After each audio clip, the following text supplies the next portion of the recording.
Hoje nós faremos a segunda parte da exposição desse texto, Mateus 27, versos 32 a 44. Então acompanhe comigo a leitura desse texto. Diz assim a palavra do Senhor. Ao saírem, encontraram um sirineu chamado Simão, a quem obrigaram a carregar a cruz de Jesus. E chegando ao lugar chamado Gólgota, que significa lugar da caveira, deram vinho com fel para Jesus beber. Mas ele, provando, não quis beber. Depois de o crucificarem, repartiram entre si as roupas dele, tirando sorte. E assentados ali o guardavam. Por cima da cabeça de Jesus, puseram por escrito a acusação contra ele. Este é Jesus, o rei dos judeus. E 2 ladrões foram crucificados com ele, um à sua direita e outro à sua esquerda. Os que iam passando blasfemavam contra ele, balançando a cabeça e dizendo: Ei, você que destrói o santuário e em 3 dias o reedifica. Salve-se a si mesmo, se você é o Filho de Deus, e desça da cruz. De igual modo, os principais sacerdotes com os escribas e anciãos, zombando, diziam: Salvou os outros, a si mesmo não pode salvar. É rei de Israel? Que ele desça da cruz, e então creremos nele. Confiou em Deus? Pois que Deus venha livrá-lo agora, se de fato lhe quer bem, porque ele disse: Sou o Filho de Deus. Também os ladrões que haviam sido crucificados com ele o insultavam. Então esta é a segunda parte, hoje nós veremos a segunda parte da exposição desse texto. Na semana passada, na primeira exposição, nós vimos aqui muito da intenção autoral, da intenção de Mateus aqui, ao escrever, ao narrar esses eventos. Mateus ele deixa muito claro aos seus leitores que é necessário que isso ocorra. Ele deixa muito claro para nós, olha, a crucificação de Jesus, ela é necessária. Ela tinha que acontecer. Não havia outro caminho. Jesus mesmo deixou claro isso em vários momentos durante o seu ministério terreno. Então Mateus quer mostrar aos seus leitores de que esse evento histórico da crucificação não foi um acidente. Não foi uma fatalidade no percurso da vida de Jesus de Nazaré. Não foi a morte de um impostor ou um assassinato de apenas um homem inocente. A crucificação para Deus sempre foi o único caminho. Era o único plano. Era da vontade do Senhor que tudo isso acontecesse nos mínimos detalhes. Nós vimos como o texto joga isso a nós. Como o texto apresenta a nós essa necessidade da crucificação. Nós analisamos aqui na semana passada os versos 32 a 38, mais especificamente, e ali nesses versículos nós vimos diversas profecias sendo cumpridas. Nós vimos como o Salmo 69, verso 21, se cumpre no versículo 34 desse texto. Nós vimos como o Salmo 22, 18 vai encontrar o seu cumprimento no verso 35. Nós vimos que Isaías 53, 12 se cumpre no versículo 38. E depois nós vimos que boa parte do Salmo 22 vai se cumprir nesses eventos finais, dos versos 39 a 44. Então Mateus mostra para nós todo um precedente profético. Ele diz, olha, o Senhor já havia anunciado muitos anos antes disso acontecer. Mateus mostra para nós que a cruz sempre foi a vontade de Deus. A crucificação era necessária. Foi o meio pelo qual Deus resolveu o dilema de perdoar pecadores, sem com isso macular a sua justiça que é perfeita. E aí quando nós entendemos isso, irmãos, quando nós entendemos que o dilema, havia esse dilema do perdão divino a pecadores, que há esse conflito de Deus perdoar pessoas culpadas e mesmo assim manter a sua justiça intacta, mesmo assim ser justo. Nós vemos que isso é um conflito, é uma tensão que ocorre. Como Deus pode nos perdoar simplesmente? Como Ele pode simplesmente dizer para alguém que é condenado, você está perdoado, sem que com isso Ele se torne um juiz injusto? A justiça ela tem que ser feita. Há um dilema a ser resolvido. E aí então, quando nós entendemos esse dilema, nós vemos que a crucificação de Jesus, ela não é apenas necessária, mas ela é indispensável para nós. Nós precisamos do Cristo crucificado. Nós precisamos do Jesus que foi morto. Esse é o único caminho, o único meio da restauração, é o único meio da redenção, é através do sangue de Jesus, da sua morte, que nós enfim encontramos paz. Deus havia até anunciado isso a nós lá em Isaías 53:5. Muitos séculos antes, Deus havia revelado, mas ele foi transpassado por causa das nossas transgressões e esmagado por causa das nossas iniquidades. O castigo que nos traz a paz estava sobre ele, e pelas suas feridas nós fomos sarados. Hoje, nessa segunda parte dessa exposição, nós veremos toda a zombaria sofrida por Jesus nos versos 39 a 44. Essa zombaria, nós veremos, ela revela muito mais do que os próprios zombadores conseguiriam compreender. Há muitas verdades contidas nas palavras destas pessoas que aparecem zombando de Jesus. Coisas que eles mesmos, os escarnecedores, eram completamente incapazes de compreender. Nós veremos nessa manhã 4 verdades sobre Jesus que são encontradas nas palavras dos zombadores. 4 verdades ditas pelos próprios zombadores. Mas como isso é possível? Como que nós podemos encontrar verdade na palavra dessas pessoas que escarnecem do Cristo crucificado? E sobre isso, irmãos, nós temos que lembrar que a verdade, ao contrário do que muitos por aí dizem, ela é absoluta. Ela existe independentemente de qualquer coisa. Ela não é relativa. A verdade independe de quem a comunica. Ela independe de quem fala. A tal ponto que até mesmo demônios podem falar coisas que são verdadeiras. Quem aí lembra de Mateus 8, versos 28 a 29? Texto que já foi exposto aqui na igreja. Provavelmente ninguém mais lembra, nem eu não lembro mais, faz tanto tempo. Mas Mateus 8, 28 a 29 diz o seguinte: quando Jesus chegou à outra margem, a terra dos Gadarenos, 2 endemoniados foram ao seu encontro, saindo dentre os túmulos. Eles eram tão furiosos que ninguém podia passar por aquele caminho. E eis que gritaram, os demônios ali gritaram: o que você quer conosco, Filho de Deus? Você veio aqui nos atormentar antes do tempo? Como que os demônios chamam aqui Jesus? O Filho de Deus. Isso é uma mentira ou é uma verdade? É uma grande e maravilhosa verdade sendo dita da boca de demônios. E esse é o ponto. Nós veremos aqui verdades que estão contidas na boca de zombadores. E a primeira verdade aqui pronunciada da boca desses homens, escarnecedores, pessoas que estão ali zombando do Cristo, verdades que eles eram incapazes de compreender. A primeira verdade fala sobre um novo local para encontrar a Deus. Acompanhe comigo no verso 39 e verso 40, o que diz o texto. Mateus nos conta aqui que os que iam passando blasfemavam contra ele, balançando a cabeça e dizendo: ei, você que destrói o santuário e em 3 dias o reedifica, salve a si mesmo se você é o Filho de Deus e desça da cruz.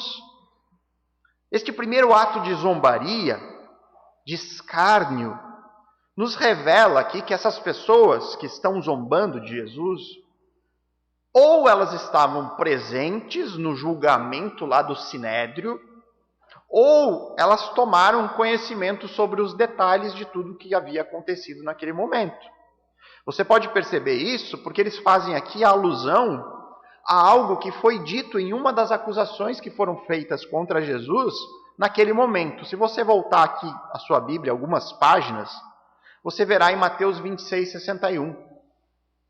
Uma das acusações que foi realizada contra Jesus naquele momento. Mateus 26, 61. Eles disseram aqui, como forma de acusação, que Jesus havia dito: posso destruir o santuário de Deus e reconstruí-lo em 3 dias. Então os zombadores agora estão replicando aquilo que foi acusado contra Jesus lá. Então essas pessoas ou tomaram conhecimento disso, ou são pessoas que estavam presentes naquele momento. Só que Jesus jamais disse isso. Isso aqui é uma distorção das palavras de Jesus que foram ditas em um episódio lá no templo em Jerusalém, algo que está narrado pelo apóstolo João, em João 2,19. Jesus disse assim naquele momento: destruam este santuário. Jesus estava no templo. E ele diz: destruam esse santuário e em 3 dias eu o levantarei.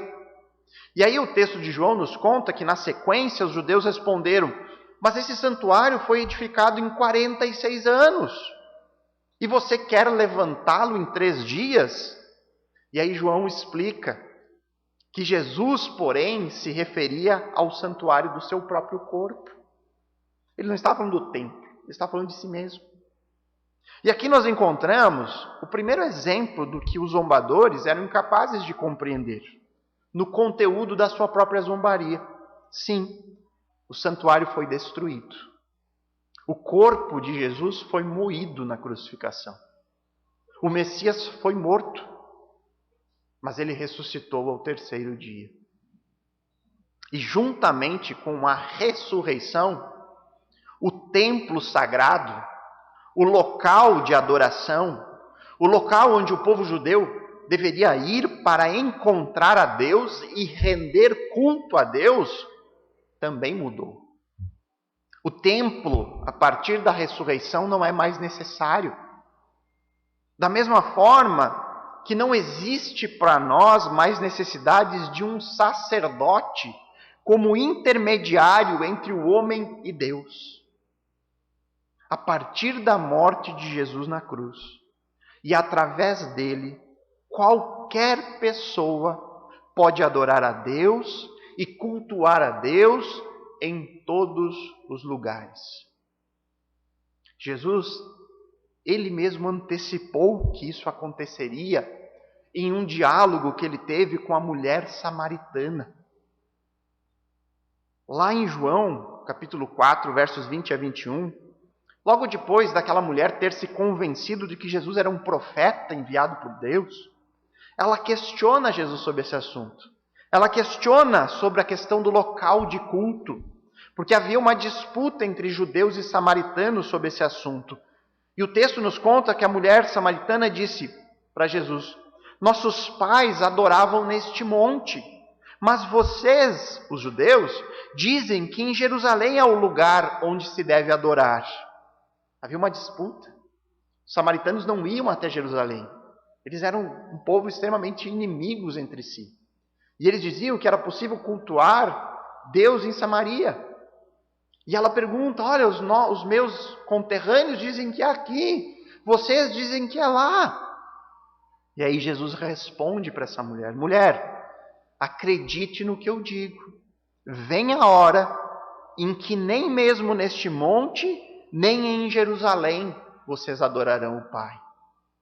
Ela diz: olha, vai chegar um momento em que não importa o lugar. É um prelúdio do tempo em que o próprio Deus habitaria no coração do seu povo. Onde é que Deus habita? O templo não é o lugar onde Deus habita? Não é esse o contexto de templo? O lugar sagrado, porque lá o sagrado habita. Onde Deus habita neste momento? Onde está o templo do Senhor em nossos dias? Qual é o lugar? Aonde? A Bíblia nos responde aonde que o Senhor está morando neste momento. Em 1 Coríntios, capítulo 6, versos 19 e 20, onde o apóstolo Paulo fala: será que vocês não sabem que o corpo de vocês é o santuário do Espírito Santo, que está em vocês, e que vocês receberam de Deus, e que vocês não pertencem a vocês mesmos? Ele diz: será que vocês não sabem que agora vocês são o templo? Porque o próprio Deus habita no coração de vocês. E ele continua, porque vocês foram comprados por preço. Qual foi o preço? O sacrifício, o sangue do nosso Redentor. E ele diz, agora, pois, glorifiquem, deem glórias, prestem culto a Deus no corpo de vocês. Ou seja, não existe mais um templo físico. Não existe mais um local sagrado. Não existe mais uma construção, um prédio onde ali Deus está. Não existe mais um lugar exclusivo para cultuar a Deus. Não existe mais. Nós podemos fazer isso em qualquer lugar.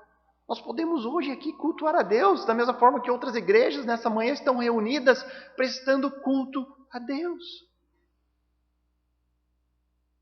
E, consequentemente, também não existe mais a necessidade da figura do sacerdote, que faz a intermediação entre o povo leigo, o povo comum e Deus.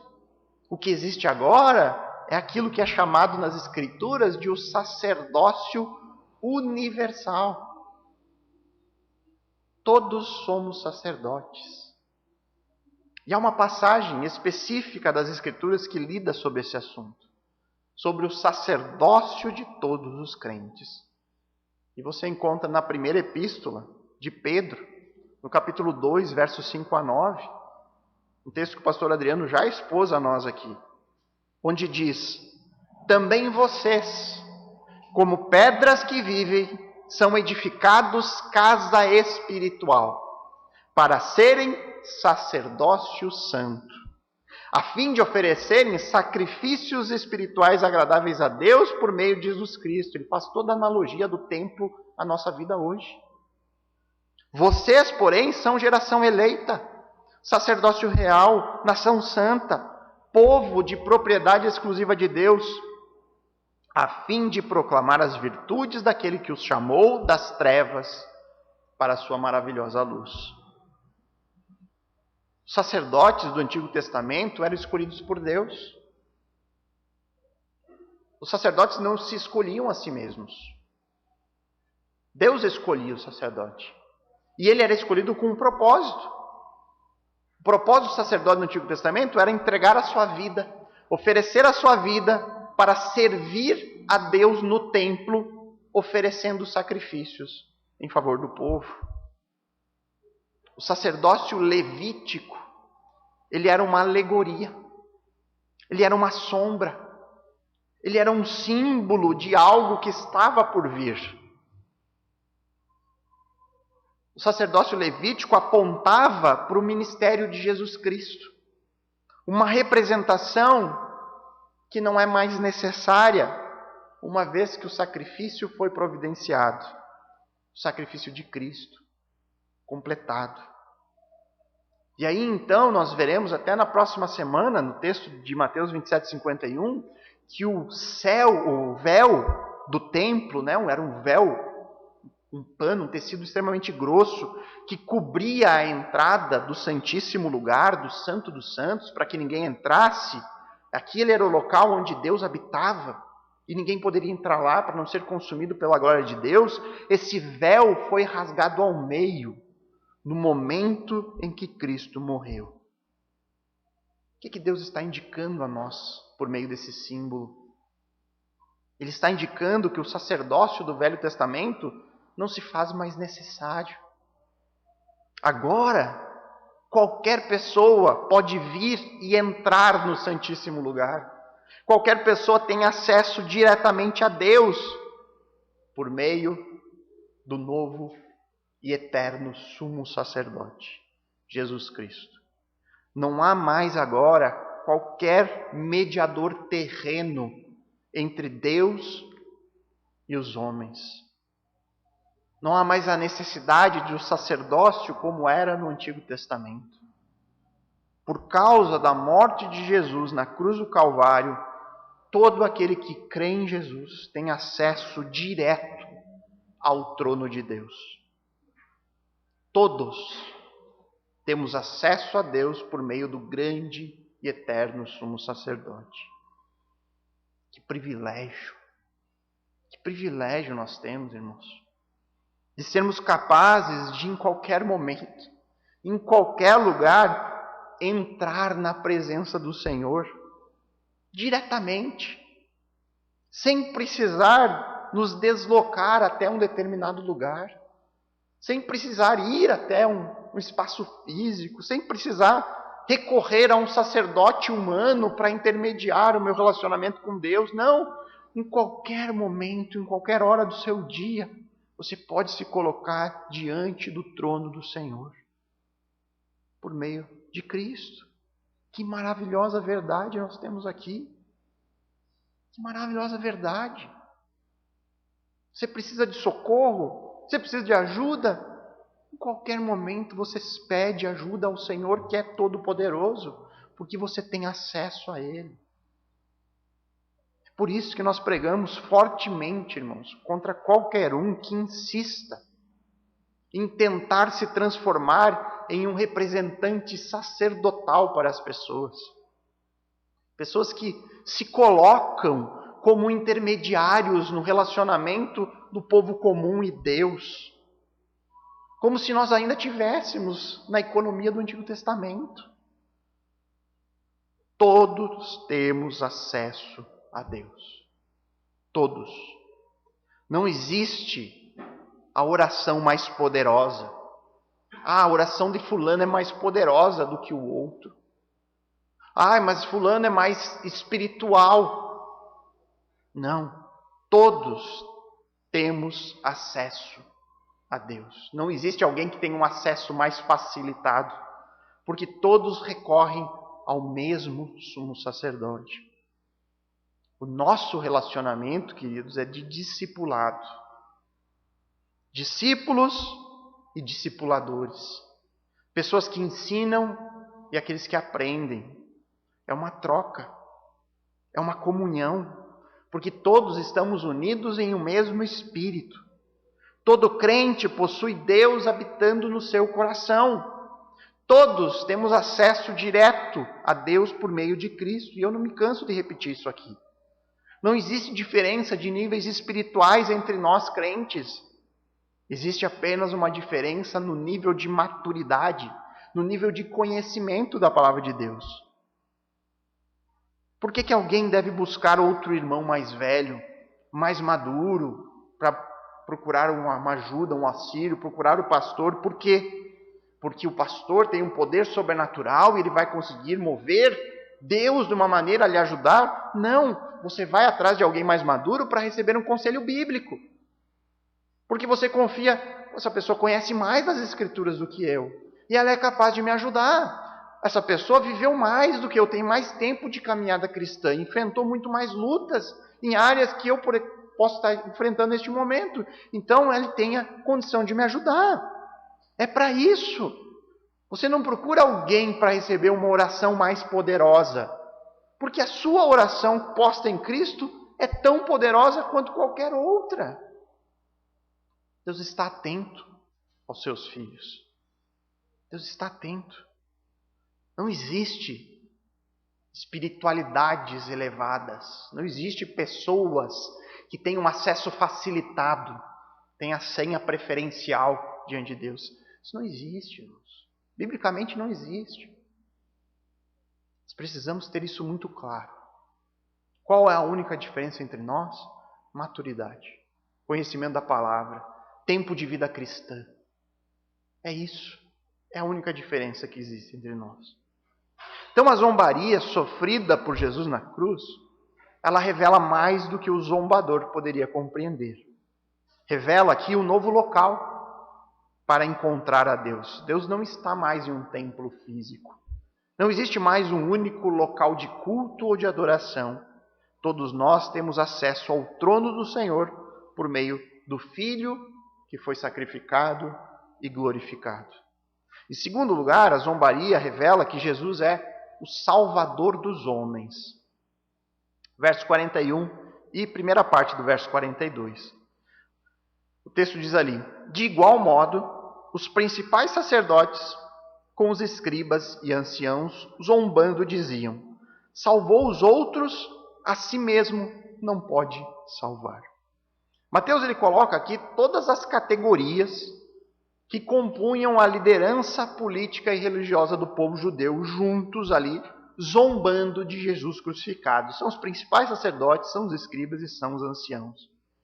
E reparem aqui no texto que eles não se dirigem diretamente a Jesus.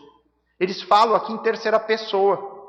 Eles falam entre si mesmos, mas de uma forma que aquilo alcançaria os ouvidos de Cristo e alcançaria também os ouvidos dos discípulos de Cristo.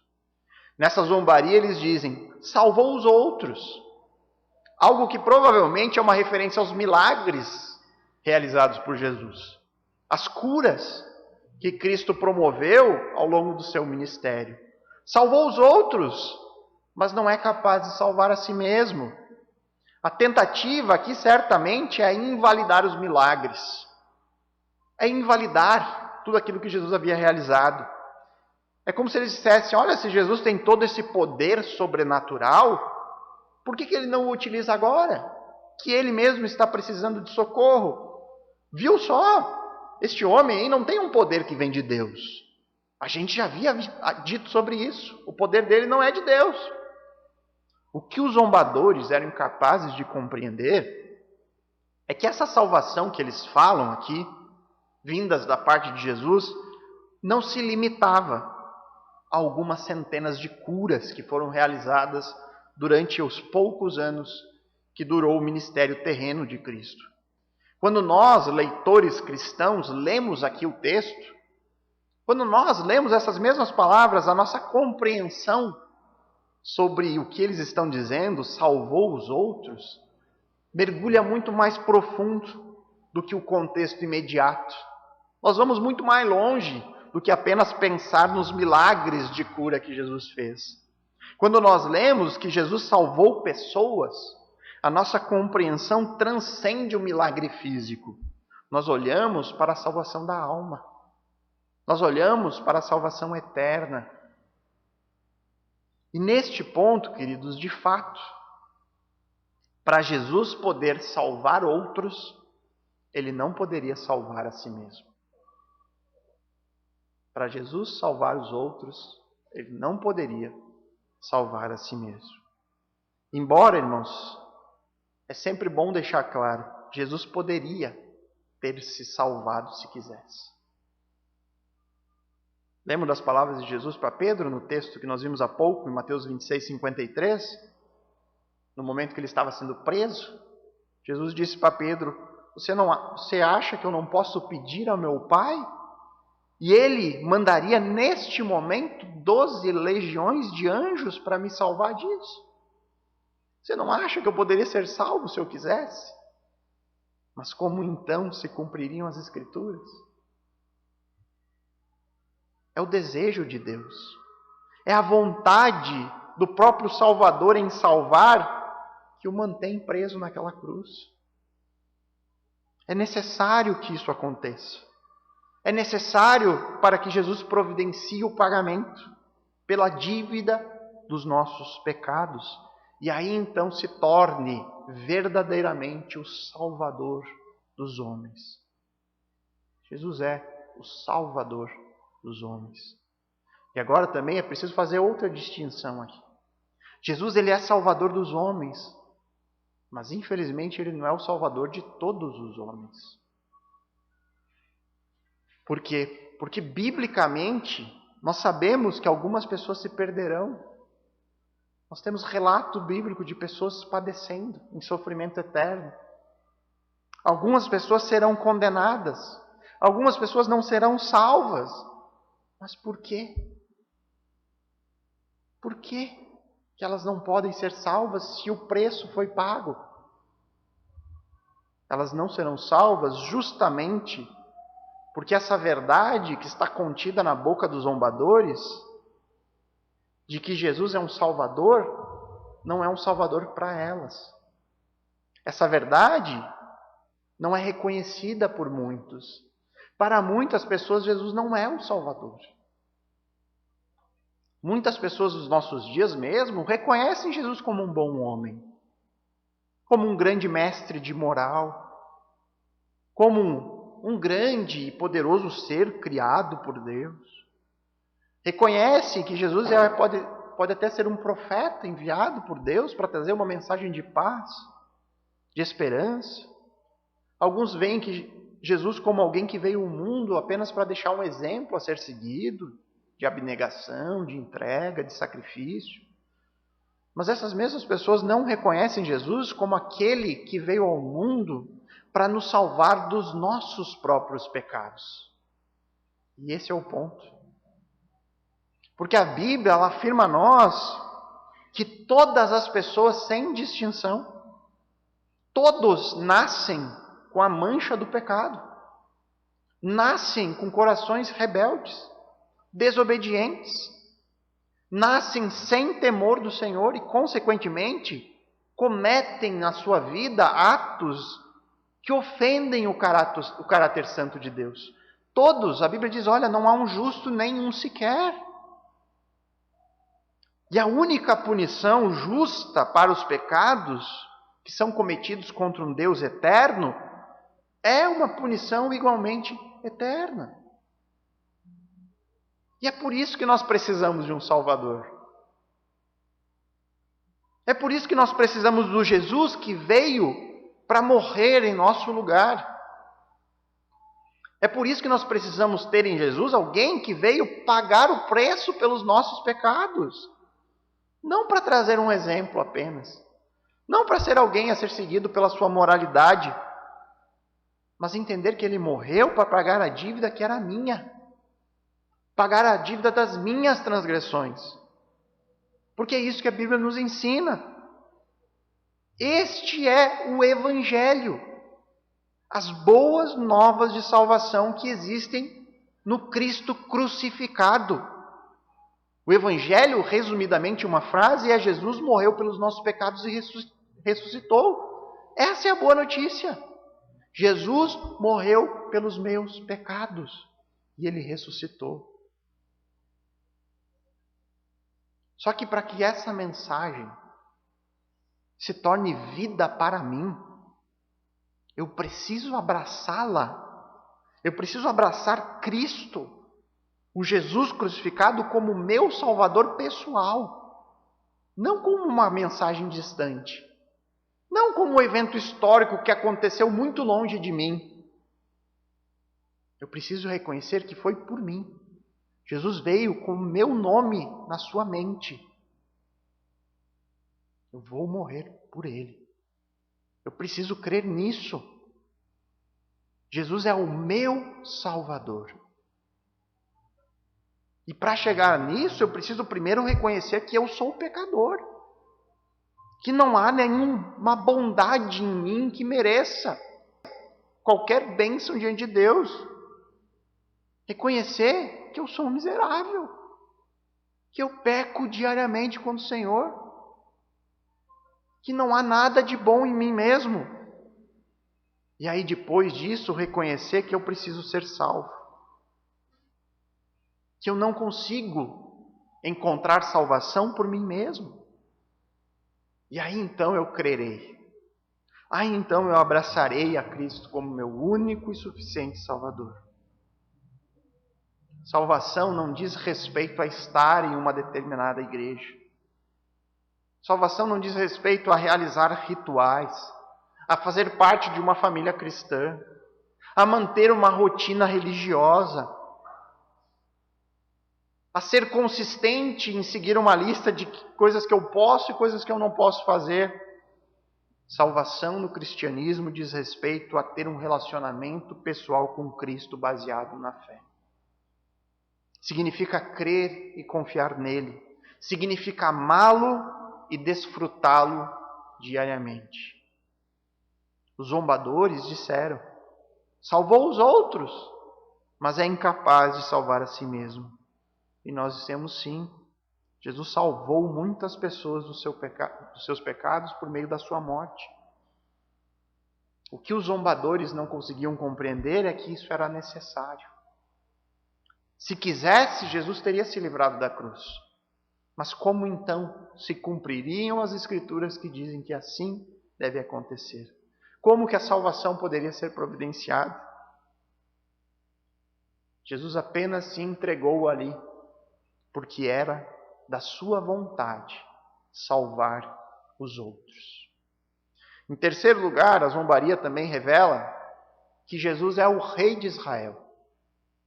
A segunda parte do verso 42, eles dizem: é rei de Israel, que ele desça da cruz e então creremos nele. E aqui vamos separar essas duas declarações nessa zombaria. A primeira declaração é uma afirmação: é rei de Israel. Perceba, irmãos, são os líderes da nação judaica afirmando que Jesus é o rei de Israel. É rei de Israel. Mas por que eles fazem essa declaração? Porque Jesus afirmou publicamente quem ele é. Jesus falou abertamente que ele é de fato e de direito o rei de Israel. Por exemplo, quando Jesus estava ensinando sobre a vinda do Filho do Homem, quando Jesus ensinou sobre a vinda do Filho do Homem, que é um título profético, é um título que aponta para o Rei Messias, o título que Cristo mais usou para falar de si mesmo. E ele diz em Mateus 25:34, que quando vier o Filho do Homem, então o Rei dirá aos que estiverem à sua direita: venham, bendito de meu Pai, venham herdar o reino que está preparado para vocês desde a fundação do mundo. Estava falando dele como rei, um rei no seu reino. Depois, quando Jesus foi entregue a Pilatos, o governador da Judéia perguntou para Jesus, em Mateus 27:11, acerca da acusação que os religiosos diziam contra ele. Você é de fato o rei dos judeus? Pilatos perguntou. E Jesus disse: é exatamente como você está afirmando. Eu para isso nasci e para isso vim ao mundo. De tal forma que Pilatos ordenou que fosse escrito sobre a cruz, em 13 idiomas diferentes, a afirmação: este é o rei de Israel. Portanto, queridos, a zombaria realizada aqui ocorre por conta daquilo que Jesus havia dito, claramente afirmado sobre si mesmo: eu sou o Messias, eu sou o rei de Israel, eu sou o libertador prometido por Deus ao seu povo. Mas é a segunda parte da declaração que mais chama a atenção aqui. Já que este homem crucificado diz ser o rei de Israel, então eles dizem que desça da cruz, e aí então nós creremos nele. E essa é, primeiramente, uma declaração extremamente covarde. Afinal de contas, ela é feita em um momento de fragilidade de Cristo. Jesus está ali em extremo sofrimento, pregado em uma cruz. Mas, ao mesmo tempo, essa é uma declaração extremamente maliciosa.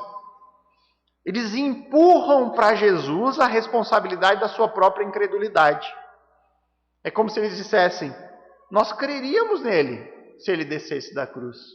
Nós só não cremos porque as evidências são frágeis.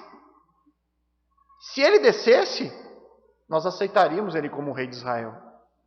E aí, sobre isso, eu lembro de vocês de outro evento semelhante que já ocorreu. Durante o ministério de Jesus, onde escribas e fariseus pediram para Cristo realizar um milagre, porque desta forma eles creriam em Jesus. Cristo respondeu para eles, lá em Mateus 12:39, uma geração perversa e adúltera pede um sinal, mas nenhum sinal será dado, senão o do profeta Jonas. E aí a gente pensa: será mesmo que esses zombadores creriam se Jesus descesse da cruz naquele momento? Talvez sim. Talvez alguns creriam em Jesus se ele descesse. Mas provavelmente não, porque Jesus já havia afirmado que aquela ali era uma geração perversa, uma geração adúltera, que não importava os sinais. Não era isso que levavam aquele povo a crer. Mas a questão central aqui é que se Jesus descesse da cruz, não haveria o sangue da aliança, não haveria perdão de pecados, não haveria pagamento pelo resgate, não haveria salvação, não haveria evangelho a ser proclamado e principalmente não haveria o cumprimento das Escrituras que dizem que assim deve acontecer. Mas esse é o tipo Típico pensamento dos nossos dias. Isso que eles estão dizendo aqui na zombaria.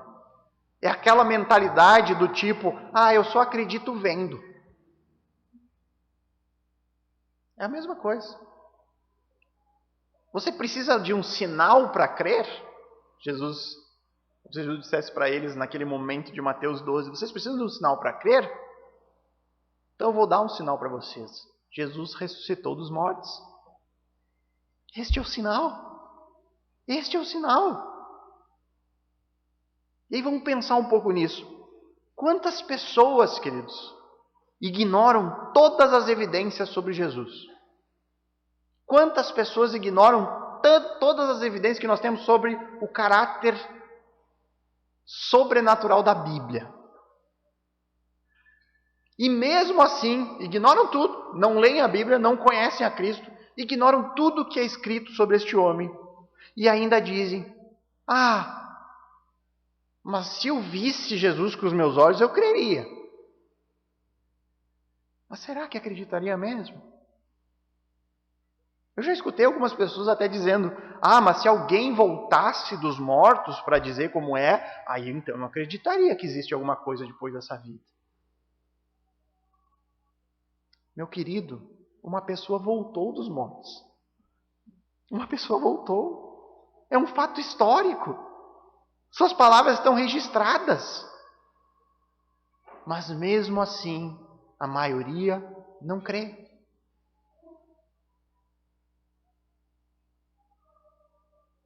Eu lembro do texto de Lucas 16, do rico e o Lázaro. Onde o rico pede, Senhor, mande alguém falar para os meus parentes de que existe essa realidade depois da morte, porque se alguém for dos mortos, eles crerão. E aí Deus responde, olha, nem que socorro eles não crerão. Eles já têm os profetas. Eles já têm a palavra. Se eles não creem a palavra, isso aqui quer mais evidência do que isso. Olha só o que Jesus diz em João 10, versos 17 e 18. Ele diz assim, por isso o Pai me ama, porque eu dou a minha vida para recebê-la outra vez. Ninguém tira a minha vida. Pelo contrário, eu espontaneamente a dou. Tenho autoridade para entregá-la e para reavê-la. Irmãos, que homem pode falar isso? Quem é que pode dizer uma coisa dessas? Olha, ninguém tira a minha vida. Eu tenho autoridade para entregá-la e para reavê-la. Se você encontrasse um homem na rua falando isso, o que você diria sobre essa pessoa? Você diria a mesma coisa que os judeus disseram quando ouviram isso da boca de Jesus, que está relatado em João 10, 20. Muitos deles diziam, ele tem demônio e enlouqueceu. Porque essa é a nossa reação se alguém fala isso. Olha, ninguém vai tirar minha vida, porque eu tenho poder, eu tenho autoridade para entregá-la e para reavê-la. Eu diria a mesma coisa se eu escutasse alguém aqui na frente falando isso. Olha, esse cara ou está endemoniado ou está louco.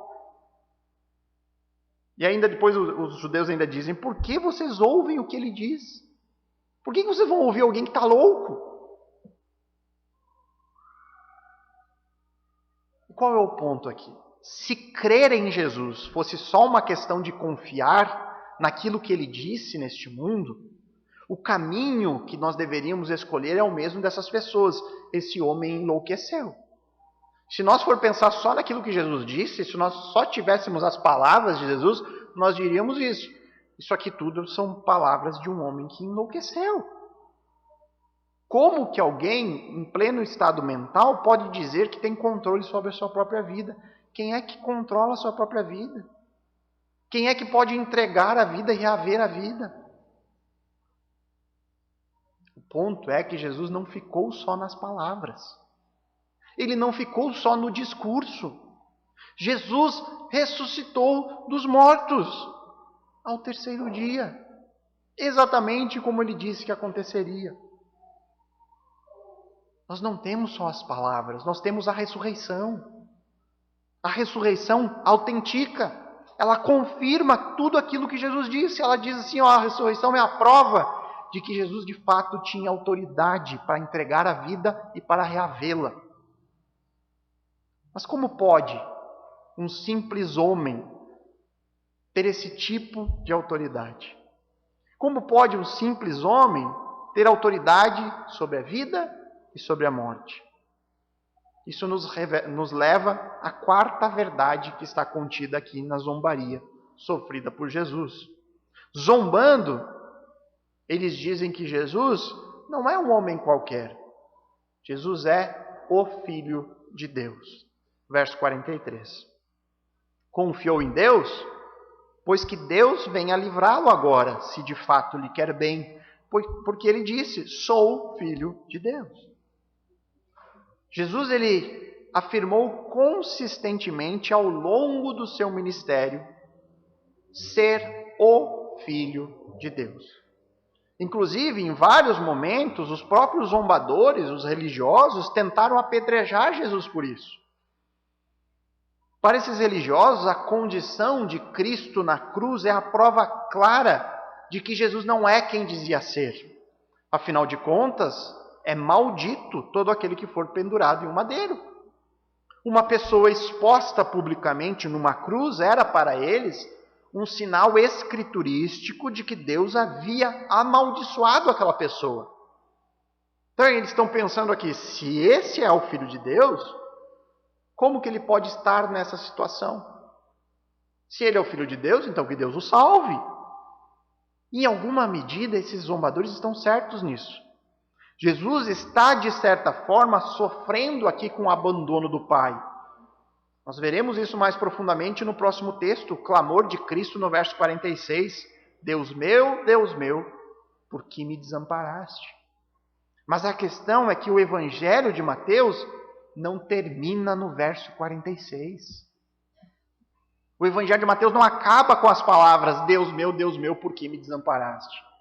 O Evangelho de Mateus termina em Mateus 28, 20, com o Filho de Deus ressurreto, ressuscitado pelo poder divino, recebendo toda a autoridade sobre o céu e a terra. Portanto, biblicamente, não restam dúvidas, Jesus é o Filho de Deus. A sua ressurreição autentica essas palavras. A ressurreição confirma que Jesus é quem dizia ser. Agora, mais uma vez, é sempre importante entendermos e relembrarmos constantemente o que significa ser o Filho de Deus. O que Jesus quer dizer com isso? Quando Jesus afirma ser o Filho de Deus, ele não pensa como nós hoje pensamos. Hoje muita gente diz, todos somos filhos de Deus, porque todos nós fomos feitos por Ele. Não. Jesus ele não está falando aqui de sermos criados, dele ser criado. Jesus está falando num aspecto de semelhança, de igualdade. Eu sou como o Pai. Eu e o Pai somos um. Lembra da declaração de João 10:30? Quando Jesus diz, eu e o Pai somos um? Talvez para nós, em um primeiro momento, pode não aparecer uma afirmação de igualdade, eu e o Pai somos um. Parece para nós, talvez, uma afirmação de comunhão, de compromisso. Mas qual foi a reação dos judeus quando ouviram Jesus falando isso? Como que os ouvintes originais reagiram quando Jesus disse, eu e o Pai somos um? Eles pegaram pedras para apedrejar Cristo. E disseram, olha, não é por boa obra que nós vamos apedrejá-lo, é por blasfêmia. Porque sendo você apenas um homem, está se fazendo de Deus. Outro exemplo, João 8,58, quando Jesus declarou, em verdade lhes digo, que antes que Abraão existisse, eu sou. E aí mais uma vez os judeus pegaram pedras para atirar em Jesus. Porque quando Jesus anuncia a sua identidade como eu sou, ele está se comparando com o nome que Deus se apresentou a Moisés, lá em Êxodo 3,14, na sarça ardente. Por que os judeus apedrejariam Jesus se eles não tivessem entendido aquilo como uma verdadeira blasfêmia, uma autoafirmação da deidade? Jesus, na Bíblia, claramente coloca a sua identidade como divina. A reação dos judeus é a prova disso. Mas e para nós hoje? Por que se faz tão importante a questão sobre a verdadeira identidade de Jesus? Por que importa para nós se Jesus é ou não é Deus? Por que nós temos que ter uma posição muito clara sobre isso? O motivo mais importante para que Jesus seja Deus ou não ser Deus está na consequência da sua morte. Se Jesus não é Deus, a sua morte não seria suficiente para pagar pelos pecados de pessoas do mundo inteiro. 1 João, capítulo 2, verso 2, diz que ele é, Jesus, a propiciação pelos nossos pecados, e não somente pelos nossos, mas também pelos do mundo inteiro. Somente Deus poderia pagar esse preço.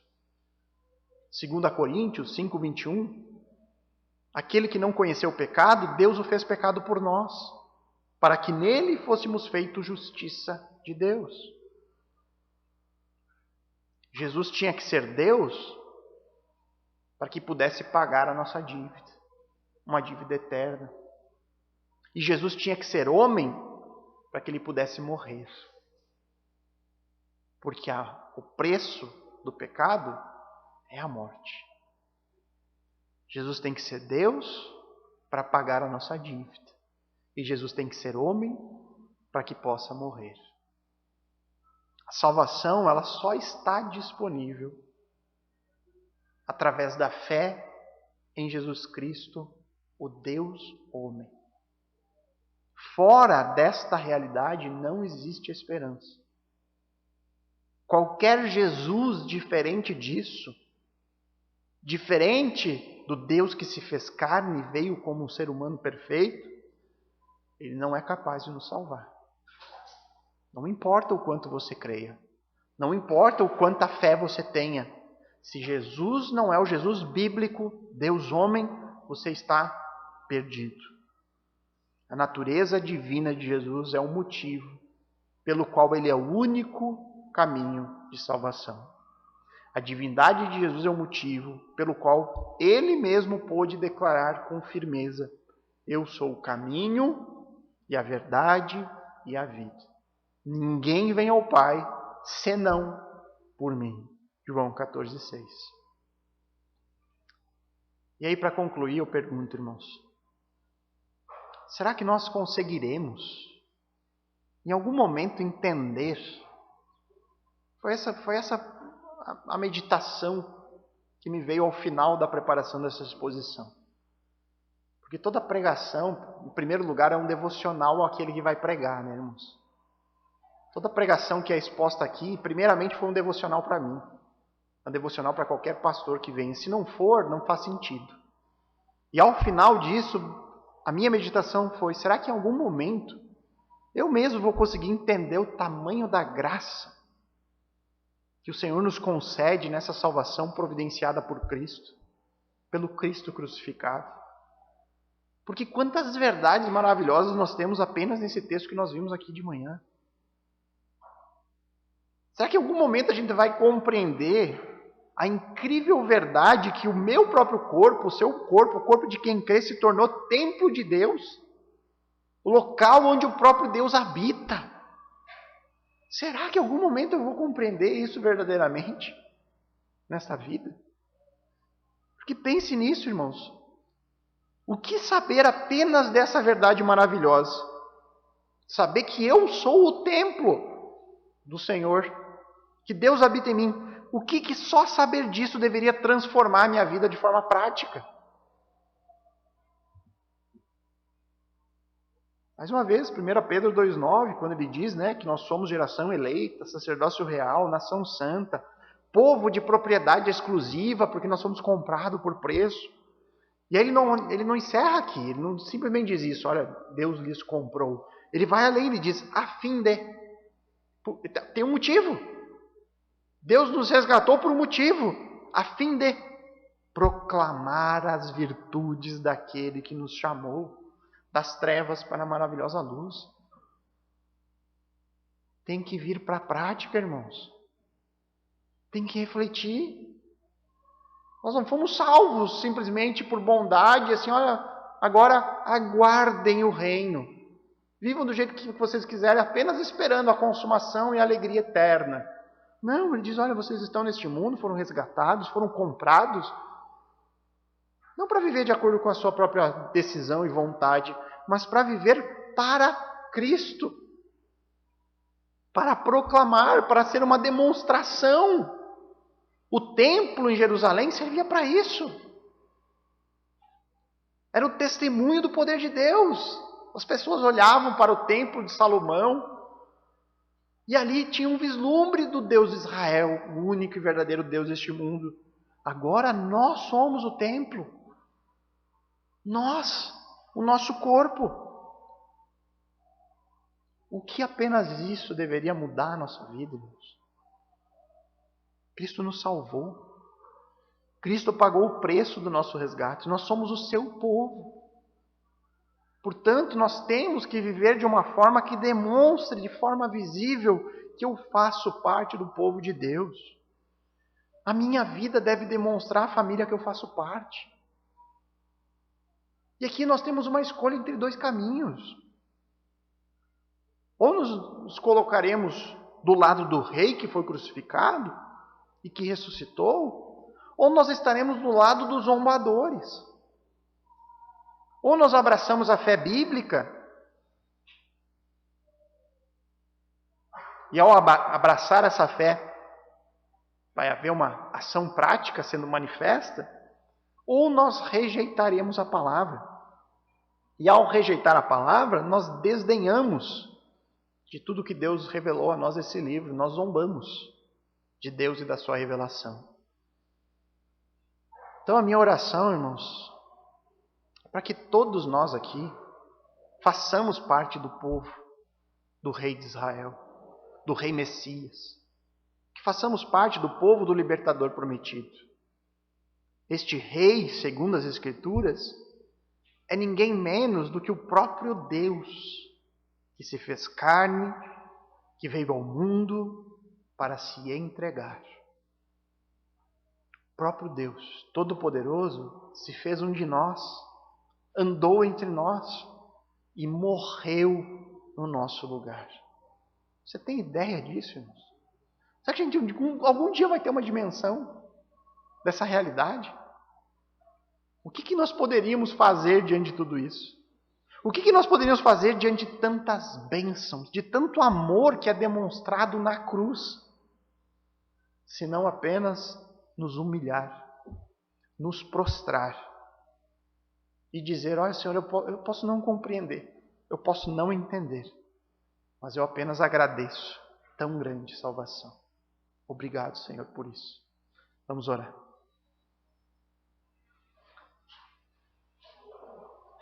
Bondoso Pai, amado Senhor, que poderíamos dizer a Ti em oração diante de tantas bênçãos, diante da maravilhosa verdade que existe permeando toda a cruz, permeando todos os eventos que levaram o nosso Deus a ser crucificado por nós. O que poderíamos dizer, o que poderíamos oferecer ao Senhor, se não apenas louvor, se não apenas gratidão, se não apenas o reconhecimento da nossa incapacidade, se não apenas prestar louvores a Ti, Senhor, por tão grande e imerecida salvação. O Senhor salvou pecadores. Aprove a Deus nos amar enquanto ainda pecadores. E o Senhor arrumou um jeito de resolver esse dilema, de perdoar-nos mesmo em pecados, punindo o Filho em nosso lugar. O Deus que se fez carne, a segunda pessoa da Trindade, que veio e morreu por nós, se entregou na cruz, tendo todo o poder, tendo toda a honra, toda a glória, toda a majestade, Ele veio e sofreu coisas que nós jamais sofreremos. Obrigado, Senhor. Obrigado por tão grande salvação. Nos ajuda a entender isso, Pai. Nos ajuda a lembrarmos disso diariamente, para que possamos viver, Pai, vidas que demonstrem que somos de fato um povo escolhido, um povo que foi comprado por preço, um povo que está aqui a fim de refletir as tuas virtudes, a tua luz neste mundo. Nos ajude nessa missão que o Senhor coloca sobre nós. Nos ajude a realmente prestarmos culto diário através desse templo que é o nosso corpo, a habitação do Santo Espírito. E que possamos cada dia mais sermos guiados por Ele que está em cada um daqueles que creem. Louvado seja o Senhor na nossa vida. Que oramos e pedimos em nome de Cristo. Amém.